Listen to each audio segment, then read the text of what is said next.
The truck driver who solved his own murder case. Daniel Brooks wasn't famous, but in his small hometown of Marlow, Kentucky, everyone knew him. A 46-year-old long-haul truck driver, Daniel had spent more than 2 decades behind the wheel, carrying goods across state lines. He was known as dependable, hardworking, and fiercely loyal to his family, his wife, Linda, and their 2 teenage sons. His co-workers at Interstate Haulage Company called him the Iron Man, because he could drive for hours without complaint. But beneath that strong exterior, Daniel had recently been feeling unsettled. His wife later recalled how, weeks before his death, Daniel confessed, "Linda, sometimes I get the feeling someone's following me on the road." At the time, she brushed it off as fatigue from long hours. But Daniel's instincts would prove chillingly. On a rainy Thursday night in March 2017, Daniel loaded his rig in Louisville with electronics destined for Nashville. It was supposed to be a routine haul, just like hundreds before, but somewhere along the winding interstate, Daniel's truck went silent. When he missed his scheduled check-in call, dispatch grew concerned. Hours later, state police found his 18-wheeler, abandoned by the side of the road, engine still warm, headlights on. And Daniel? He was nowhere to be found. 2 days later, joggers discovered his body in a wooded area 15 miles from the interstate. He had been shot twice in the chest. His wallet was missing, but strangely, his expensive wristwatch and wedding ring were still on him. This wasn't just a robbery. It was personal. Detectives initially suspected a random highway crime. Truck drivers were sometimes targeted for quick cash by drifters. But soon, details emerged that made Daniel's case different. The killer seemed to know Daniel's route. There were no defensive wounds, suggesting he trusted the person who killed him. His truck's GPS showed an unscheduled stop at an isolated rest area shortly before the murder. The big question: who lured him there, and why? Now here's where the story takes its eerie turn. Linda, grieving a home, started going through Daniel's belongings.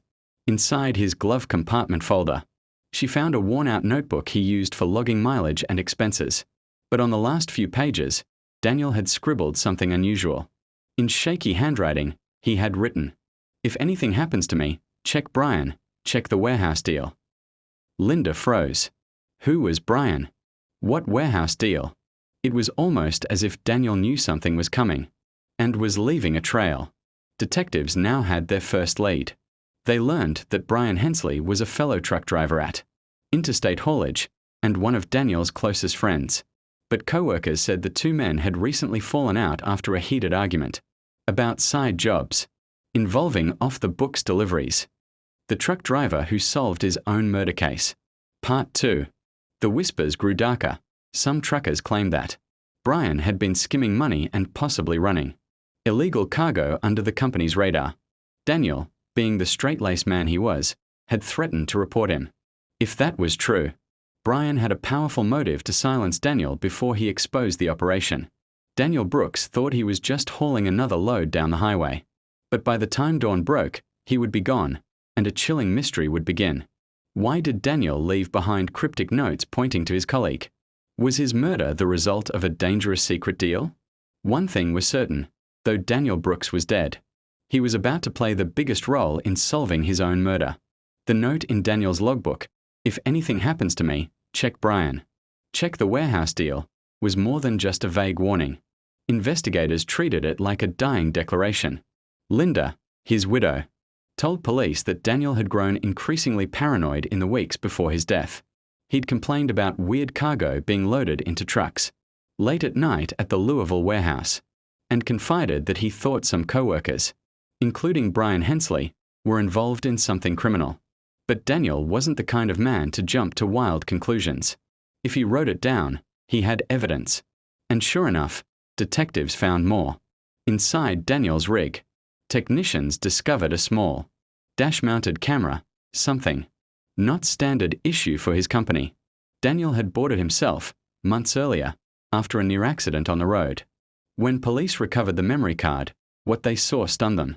Footage from 2 weeks before the murder showed Brian Hensley loading unmarked boxes into Daniel's truck without authorization. Daniel could be heard confronting him. "Brian, what the hell is this? These aren't on the manifest." Brian responded angrily, "Don't worry about it. You'll get your cut." Daniel refused, warning him, "I'm not risking my job or my family for this." The confrontation made it clear. Daniel had discovered some kind of smuggling operation, and Brian didn't take kindly to being challenged. Digging deeper, investigators looked into the warehouse deal Daniel had written about.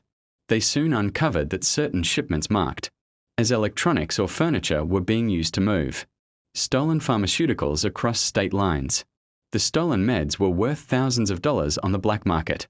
Brian wasn't working alone. A small group of warehouse employees and at least 2 other drivers were involved. But Daniel's refusal to stay silent put him in danger. The truck driver who solved his own murder case. Part 3.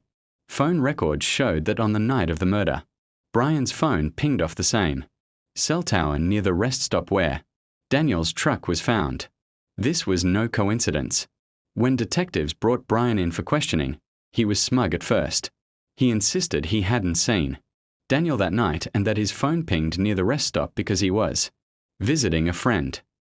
But when confronted with the dashcam footage, Brian's confidence crumbled. He admitted to loading unauthorized cargo but denied killing Daniel. "Look, I was moving some product, yeah, but I didn't kill him. I swear I didn't. Someone else must have followed him that night." If he was telling the truth, then who had pulled the trigger? Detectives then found a crucial piece of evidence, a call Daniel made just hours before his death. At 10:47 p.m., Daniel had called Linda from the road. His voice was tense, hurried. He told her he was going to meet someone to straighten things out about the warehouse situation. Before she could ask more, he hung up. The chilling part?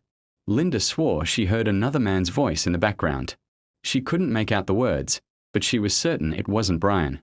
This meant more than one person was involved. Remember how Daniel's wallet was missing, but his watch and wedding ring were untouched? Crime scene analysts found a trace of blood on the truck's door handle that didn't match Daniel's DNA.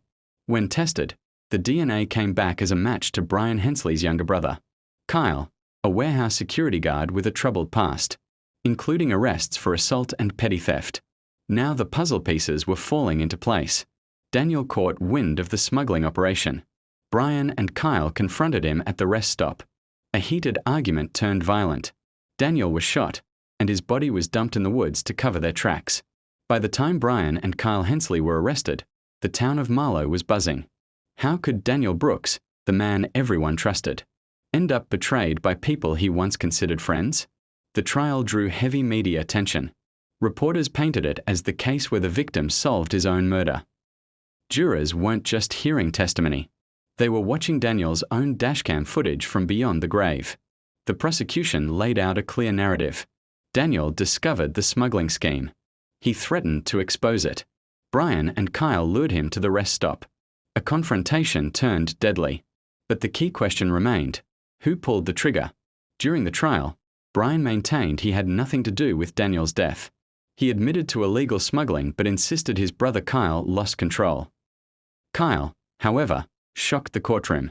After weeks of silence, he finally broke down on the stand.